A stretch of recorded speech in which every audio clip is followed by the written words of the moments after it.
Ce programme vous est présenté par Veolia.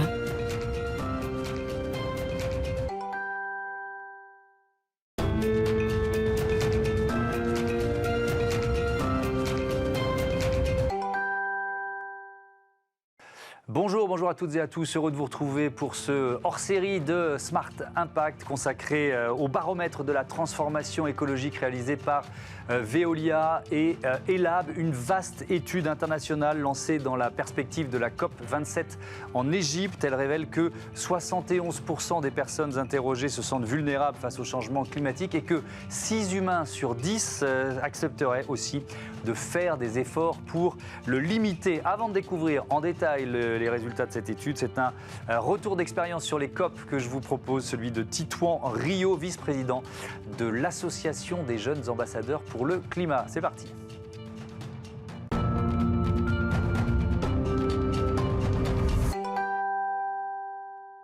Bonjour Titouan Rio, bienvenue. Vous êtes donc vice-président de l'Association des jeunes ambassadeurs pour le climat, étudiant en master à Sciences Po Lille, c'est ça? C'est exact. Vous voulez devenir journaliste, ça veut dire quoi? Un journaliste engagé, un journaliste averti à minima? Oui, averti, peut-être pour adapter la profession face à l'urgence écologique, faire en sorte qu'on ne traite plus l'information comme on l'a fait pendant des années, avec un prisme de lecture différent de la société, on va dire. Ouais. Un journalisme averti. Est-ce que vous pensez que c'est une profession, notre profession, qui a besoin de se former aux enjeux de climat, de biodiversité? Est-ce que finalement vous voyez comme ça, de temps en temps, des incompréhensions, des choix éditoriaux qui sont pas cohérents, peut-être par manque de formation finalement? Absolument. La formation, alors c'est assez compliqué parce que en même temps vous dites il y a des lignes éditoriales différentes qui peuvent paraître absurdes, mais en même temps c'est aussi le principe de la liberté de la presse, donc il ne faut pas totalement la remettre en question.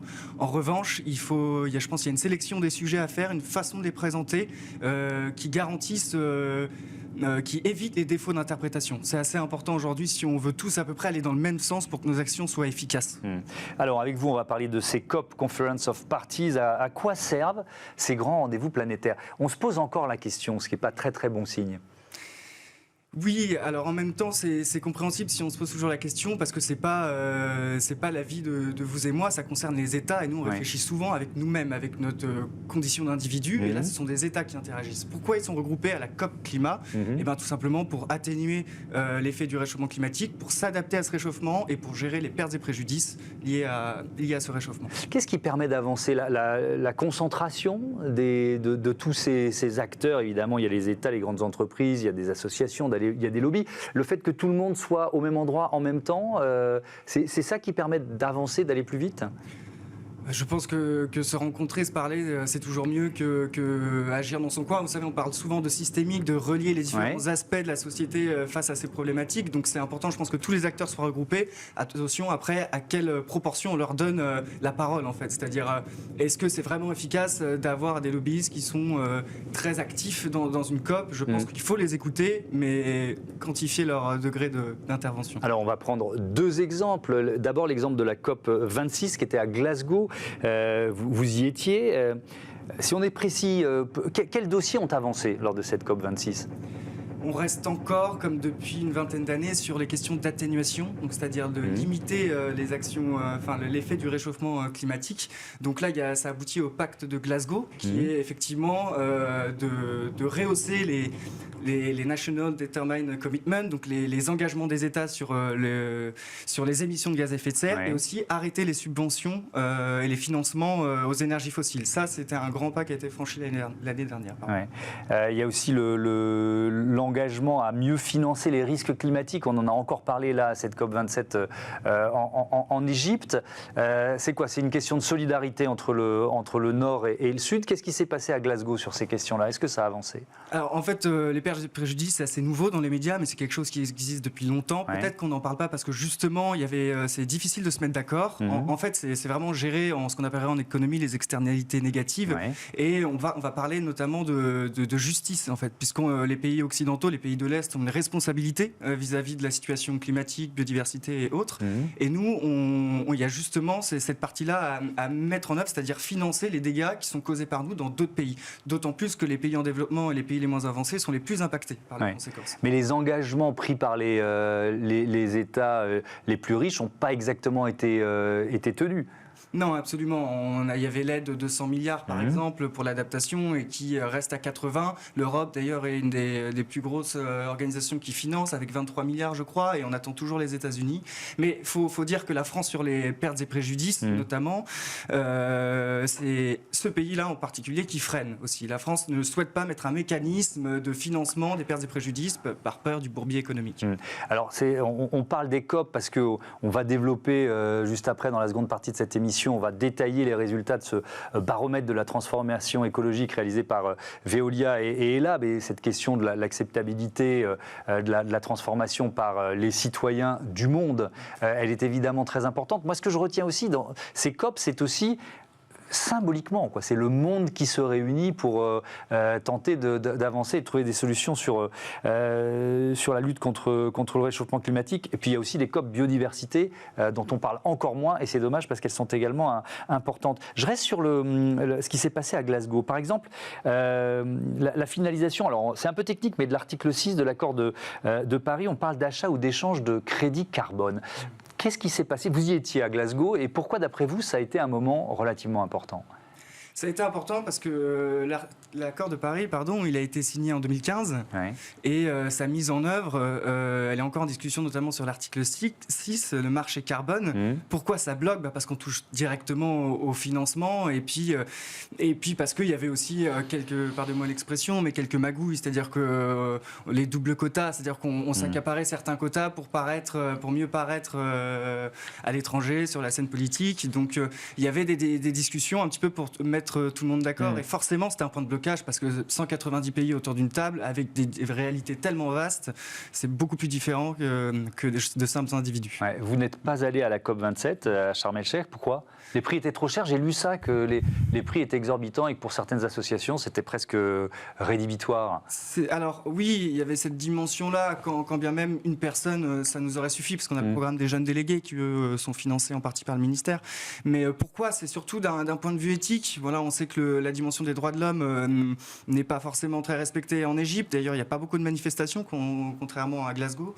Et puis, tout simplement parce que tous les anciens membres de l'association étaient déjà allés, et ceux qui se présentaient pour s'y aller cette année, ils connaissaient déjà. Donc, ça ne sert à rien de faire du tourisme institutionnel. Ça, on est bien d'accord. Il faut être cohérent un peu avec nos principes. Surtout s'il faut prendre l'avion pour y aller, accessoirement. Mais vous avez beaucoup de relais qui sont ou qui étaient à cette COP27. Vous dites quoi? Si on doit faire un bilan, les dossiers dont on parlait, là, ils continuent d'avancer? C'est une petite COP? Quel bilan vous faites? C'est difficile de dire, c'est une petite COP. Je pense que oui, ça n'a pas l'ampleur de Paris, ou même pas celle de Glasgow. Mais qu'est-ce qui avance? Peut-être les pertes et préjudices. Ça, je sais que j'ai été en contact avec des personnes de l'association à Sharm el-Sheikh, et oui, les pertes et préjudices, ça avance. Et puis l'article 6 qui est presque finalisé, mais il n'y a pas que ces négociations-là. Il y a aussi tout un travail d'information qui est fait pendant cette période-là. On va appeler ça un peu l'accord de la couverture.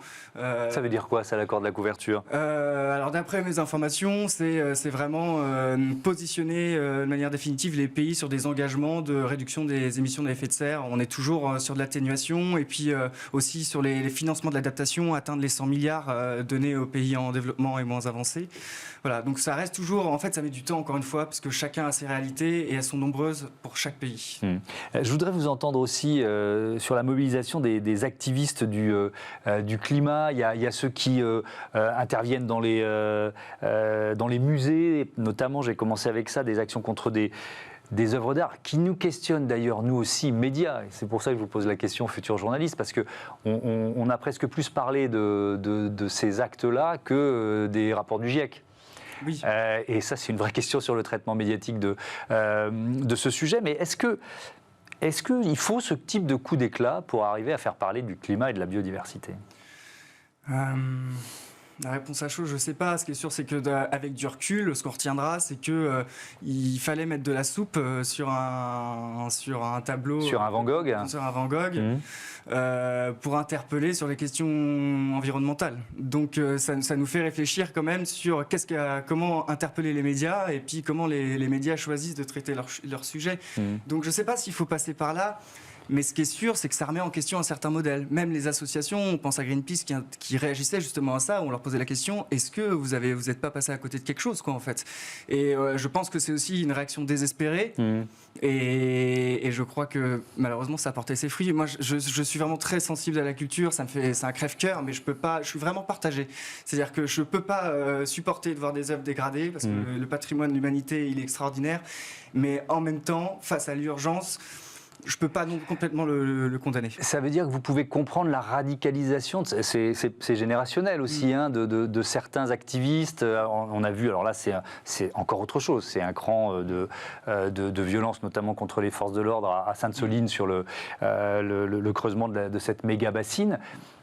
Vous pouvez aussi comprendre ou tolérer ça, ou vous dites non, il y a quand même une limite à ne pas dépasser, même alors qu'on est en urgence climatique? Au regard des conséquences qu'on peut avoir après liées aux conséquences climatiques, c'est-à-dire que comme tout est lié, on peut très bien arriver à des ruptures de chaîne d'approvisionnement alimentaire. Et là, ce sera vraiment au-delà de simples querelles entre les forces de l'ordre et des activistes qui, eux aussi, je rappelle, se font taper dessus d'une certaine manière. Alors, on ne va pas jouer au jeu du chat et la souris, mais qu'est-ce qui aura le plus d'impact sur nous, quoi? C'est-à-dire que est-ce que c'est ces petits faits divers qui sont certes dérangeants, mais pas forcément destructeurs pour la société, et les conséquences innombrables que supposent les problématiques environnementales, de la biodiversité, au sol, au climat et tout ce que ça suppose. Merci beaucoup Titouan Rio, à bientôt sur Bismart. Comme promis, on découvre maintenant les résultats de cette étude Veolia Elab, le baromètre de la transformation écologique.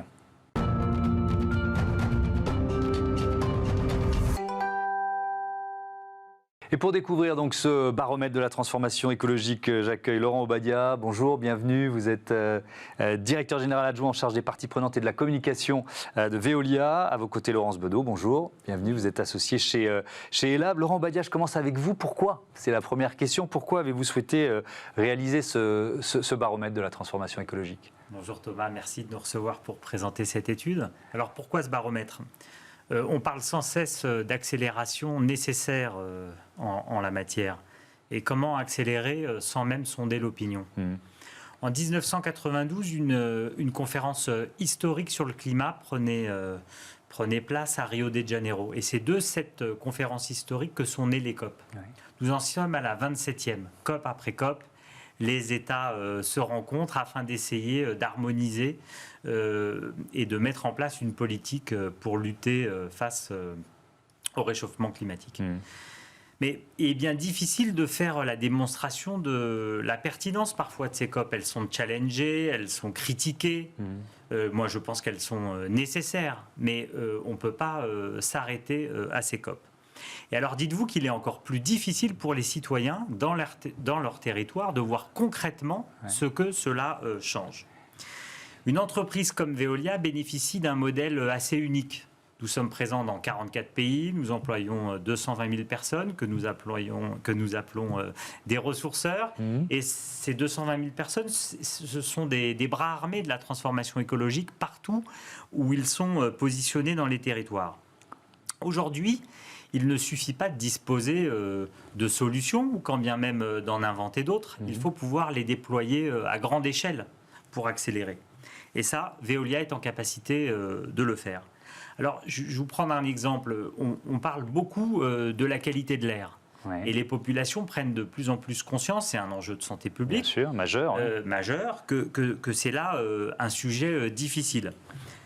Eh bien, Veolia est en capacité de déployer des solutions dans 44 pays, j'allais dire quasi simultanément, si les décisions politiques se mettaient en place. Donc on voit bien que cette transformation, elle doit se faire avec les citoyens et pour accélérer. Et c'est pour ça qu'il fallait les sonder. Il fallait savoir quel était leur état d'esprit, leur degré d'acceptabilité. Exactement, il faut les sonder pour tracer avec eux ce qu'on appelle le chemin de l'acceptabilité. Il faut comprendre quels sont les sujets sur lesquels nous sommes d'ores et déjà d'accord, sur lesquels les solutions que nous pouvons proposer sont en résonance précisément avec les COP, avec ce que décident les États. Et on voit que quelque part, l'opinion et les politiques continuent à se chercher, je trouve, sur ces enjeux. Et donc, on va détailler comment il a été fait, ce baromètre, mais vous l'avez imaginé comme peut-être un moyen, peut-être un peu de titiller aussi les gouvernements, ou en tout cas d'accélérer les prises de décision ? En tout cas, on l'a imaginé pour créer une forme de résonance, pour que la COP, ça reste pas un objet très très haut, déconnecté de l'opinion, et que finalement les politiques se disent bon, on a bien fait notre boulot, nous étions à la COP, on a pris un certain nombre de décisions, et que in fine elles ne se traduisent pas sur le terrain, et qu'on crée plus de déception que d'envie et d'accélération. Laurence Bedeau, c'est une étude ambitieuse. Moi, j'étais assez bluffé en la découvrant. Combien de pays sondés? Ça représente quelle part de la population mondiale? 25 pays sur les 5 continents, évidemment. Ça couvre à peu près 60% de la population mondiale. Et ces 25 pays, aujourd'hui, émettent à peu près 68% des émissions de gaz à effet de serre dans le monde. Bien entendu, à un moment donné, il faut faire des choix. Pourquoi ces 25 ? On a vraiment veillé à tenir compte de 3 critères. Le poids démographique de chacun de ces pays, évidemment, mais aussi l'histoire, finalement, politique, culturelle, écologique de chacun d'entre eux, pour avoir une véritable diversité et se poser cette question du chemin praticable dans des cultures qui aujourd'hui n'ont à peu près rien en commun. Ça crée des défis d'avoir une sorte de représentation équilibrée de la population mondiale quand même. Le premier enseignement, c'est un sentiment de vulnérabilité partagé par l'humanité. C'est ce qui ressort en premier. Ce qui est frappant, c'est qu'aujourd'hui, ce sentiment de vulnérabilité, de fragilité finalement, il réunit des pays qui, historiquement, se sentaient, disons-le, un peu à l'abri du risque climatique et écologique. On y retrouve des pays développés qui bénéficient de bonnes infrastructures, d'un accès aujourd'hui facile et évident à des services vitaux comme l'eau potable, la propreté, et puis des pays qui sont beaucoup plus fragiles et ont déjà une forme de mémoire collective finalement des catastrophes naturelles. Et vous allez retrouver, face à cette même vulnérabilité, peur écologique et climatique. Oui, on parle de climat, d'anxiété liée au climat. Absolument, d'éco-anxiété. Vous allez retrouver des pays comme l'Indonésie ou l'Inde, qui ont été encore très durement touchés ces derniers mois, et des pays comme l'Italie et l'Espagne. Beaucoup de différences. Qui sont parmi les plus anxieux. Un point commun. Oui, j'ai vu l'Italie, l'Espagne, c'est italien 87% parmi les plus inquiets, les Espagnols 82%. Le chiffre global, c'est 71% des habitants du monde se sentent exposés à un risque lié au dérèglement climatique ou aux pollutions. Il y a aussi cette idée que j'ai trouvée intéressante parce que pour avancer ensemble, il faut déjà avoir un socle commun de connaissances et de certitudes. Et le climato-scepticisme qui fait beaucoup de dégâts, il est quand même en train de reculer. C'est une des leçons du baromètre. Il recule beaucoup. Aujourd'hui, vous avez près de 9 habitants du monde sur 10 qui sont convaincus que le dérèglement climatique est en cours. J'ai envie de vous dire que le débat ne porte plus véritablement sur la réalité de ce phénomène. Là où il y a encore localement débat, c'est sur l'origine humaine du dérèglement climatique, la responsabilité humaine. Mais même quand vous regardez ça, vous avez dans le monde 75% de climato-convaincus. On en était très loin il y a encore 2, 3, 4 ans. Alors, autre chiffre, autre constat de ce baromètre, l'humanité plutôt volontaire pour agir. C'est-à-dire qu'on pourrait imaginer qu'il y a un groupe d'aquabonistes, vous voyez ce que je veux dire, assez puissant, mais finalement, il y a ce socle commun pour l'action. Alors, une vraie volonté pour l'action, pour une première raison, d'abord parce que je pense qu'une majorité fait le choix de l'espoir, parce qu'elle y croit ou parce qu'elle en ressent le besoin, avec cette conviction qu'on a encore notre avenir climatique et écologique entre nos mains. Tout n'est pas joué, même si une petite partie est déjà écrite. 67% des habitants de la planète ont la certitude que l'inaction coûtera plus cher que l'action. C'est peut-être l'enseignement majeur, parce qu'on s'est longtemps battu, on a longtemps débattu sur la réalité du dérèglement climatique, mais aujourd'hui, le débat, il s'est déplacé sur cette question-là. Ouais. Est-ce qu'on peut encore agir et est-ce qu'il faut agir ? La réponse, c'est oui. Ce que ça va nous coûter humainement, financièrement, est estimé bien supérieur aux investissements nécessaires à la transition écologique. Laurent Obadia, cet appel à l'action, on l'a un peu évoqué, il s'adresse pas seulement au gouvernement, aux chefs d'État, c'est aussi un message pour les entreprises, en général, pour une entreprise mondiale comme Veolia. Alors, ce 67%, il est important, faut y revenir. Ce qu'il raconte, ce chiffre de mon point de vue, c'est que dans la réalité, ce qui est coûteux, c'est de ne rien faire aujourd'hui. Ouais. Hein, c'est le coût de l'action est moins coûteux que le coût de l'inaction pour l'humanité. Et ça, c'est quand même important. Car l'opinion publique, on la charge un peu trop et un peu trop souvent. On entend dire que l'opinion publique ne serait pas prête à faire des efforts, encore moins à payer le coût d'une solution, quelle qu'elle soit. Quand bien même serait-elle bonne pour la planète. On entend aussi que les investissements nécessaires seraient trop coûteux, que la transformation serait trop complexe, et in fine que l'opinion ne voudrait pas avancer, et c'est d'ailleurs ce pourquoi d'autres n'avanceraient pas. C'est pas l'esprit que nous avons chez Veolia. Nous sommes optimistes, on se décrit comme optimistes, on dit qu'on lâche rien, que nous sommes à l'attaque, donc ça nous ressemble pas. Et d'ailleurs, je trouve que dans cette étude, on y lit autre chose. On y lit un appel à l'action et une compréhension de l'opinion qu'il y aurait trop à perdre à ne rien faire. Est-ce que ça veut dire, parce qu'il y a aussi un message politique dans un baromètre comme celui-là, de ce que l'opinion, et peut-être aussi de grandes entreprises comme Veolia, attendent des gouvernants, notamment au niveau européen. Est-ce qu'il faut libérer, modifier certaines réglementations, justement pour accélérer, pour être plus agissant ? Clairement, il faut libérer, j'allais dire, les énergies et certaines réglementations. Clairement, il est aujourd'hui trop difficile d'implémenter un certain nombre de solutions alors qu'elles existent, qu'elles sont sur les étagères. Et c'est quand même anormal. Donc, si le politique libère, simplifie, les entreprises aujourd'hui disposent de solutions. Veolia à son niveau, mais d'autres. Et je crois qu'en France, nous avons des entreprises assez exemplaires en la matière. Nous serions capables de les développer en France et partout dans le monde. Donc il y a ce message notamment au niveau européen. Et puis alors je reviens vers vous, Laurence Baudeux. On va terminer, il nous reste, ça file vite, il nous reste un peu moins de 7 minutes sur la question de l'acceptabilité par l'opinion, parce que c'est un des freins majeurs quand même à la transformation écologique. C'est une question que vous avez posée aux représentants de ces 25 pays. C'est assez difficile pour eux de se projeter dans une vie quotidienne post-transition écologique. Pourquoi ? Pourquoi ? Tout simplement, je pense parce qu'on ne parle pas assez, et dans certains pays pas du tout, des solutions. Ne parlant pas des solutions, on a du mal à imaginer la façon dont elles vont dessiner un quotidien transformé. Donc on est trop sur l'éco-anxiété, pas assez sur les solutions. Et c'est indispensable, on n'est pas sur les solutions permettant de faire face à l'urgence climatique et écologique. Et vous avez près de 60% des habitants du monde qui partagent cette conviction que c'est aujourd'hui insuffisamment présent, voire totalement absent du débat.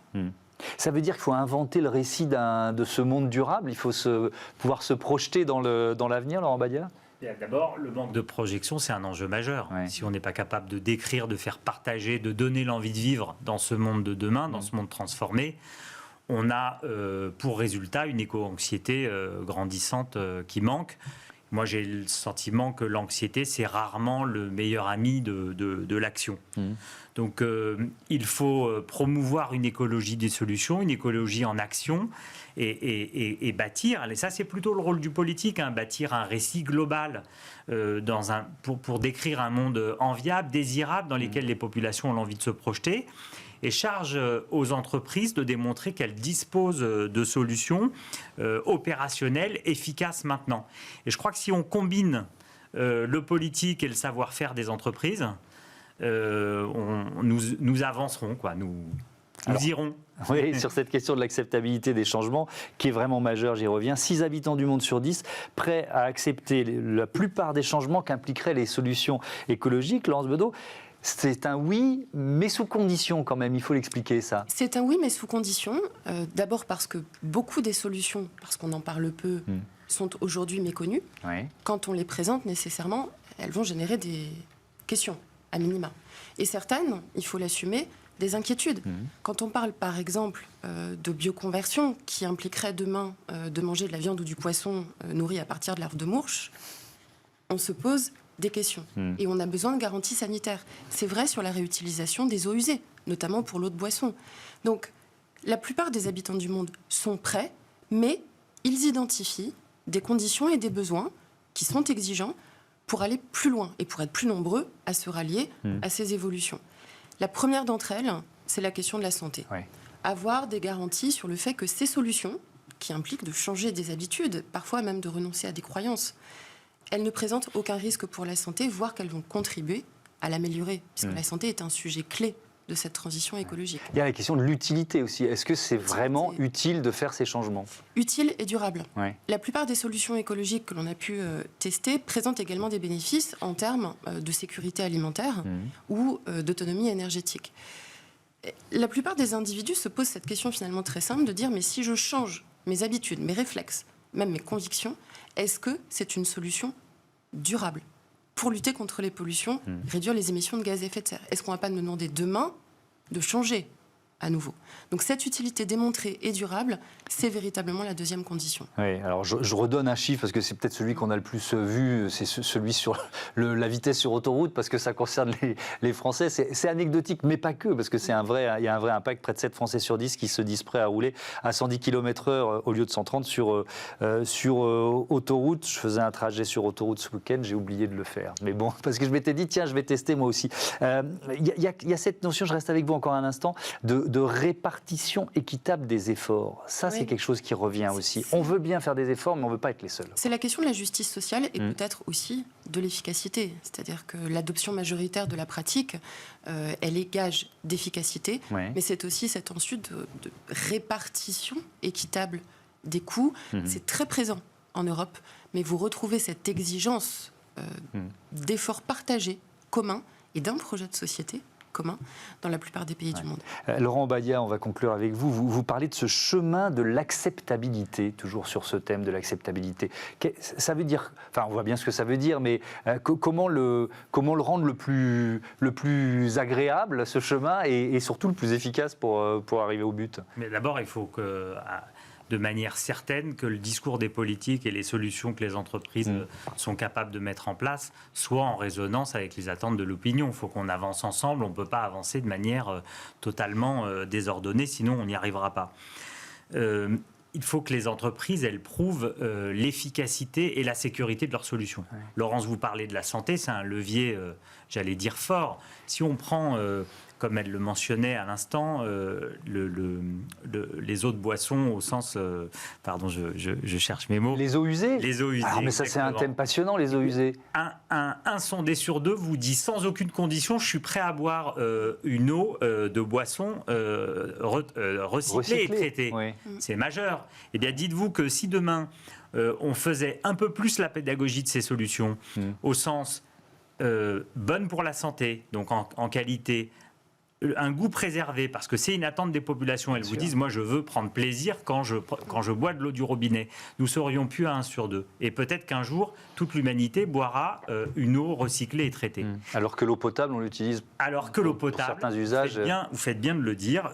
Quand je pense que l'eau potable sert à nettoyer nos trottoirs, alors que nous sortons d'un été empreint de sécheresse, d'incendies, de restrictions, je me dis que le chemin est encore peut-être long, mais néanmoins, les solutions étant présentes et existantes, si le politique appuie sur le bouton, on est capable de les déployer aujourd'hui. Un mot de conclusion sur le futur de ce baromètre. Il va, j'imagine, continuer d'exister. Pour vous, c'est un rendez-vous comme ça qui va être régulier ? Oui, c'est un rendez-vous qu'on s'est fixé, j'allais dire, tous les 18 mois pour suivre l'opinion mondiale, l'opinion publique mondiale sur nos sujets.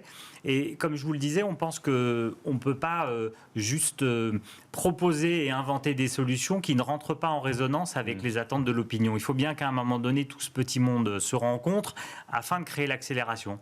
Donc, prochain baromètre dans 18 mois. Eh ben, on sera là. Merci beaucoup. Merci à tous les deux et à bientôt sur Bismart et dans ce Smart Impact. Voilà, c'est la fin de cette émission. Je vous dis merci et à bientôt sur la chaîne des audacieuses et les audacieux. Salut.